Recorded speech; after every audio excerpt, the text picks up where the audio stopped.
এই দেখো বন্ধুরা, এটা হচ্ছে মরলা মাছ।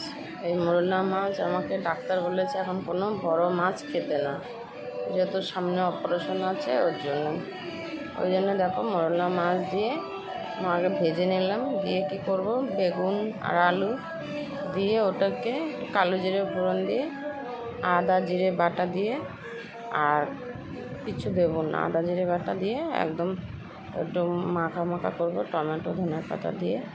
কেন হলো তো রিক্স খাবার একদমই করবো না। দেখো ভালো করে মশলাটাকে কষিয়ে নেবো, একদম পুরো তেল ছেড়ে যাবে। দেখো পুরো কষাতে কষাতে পুরো তেল পুরো ছেড়ে যাবে, একদম শুকনো ভাজা ভাজা ভাজা ভাজা হয়ে যাবে। তারপরে এই দেখো এবার এটাকে একটু জল দেবো, দেখেছো শুধু আদা জিরে বাটা আর কিচ্ছু না, আর টমেটো দিয়েছি। মানুষে বললে রসুন পেঁয়াজ দিলে ভালো হয়, আদা জিরে বাটা দিয়ে একদিন মাছের ঝোল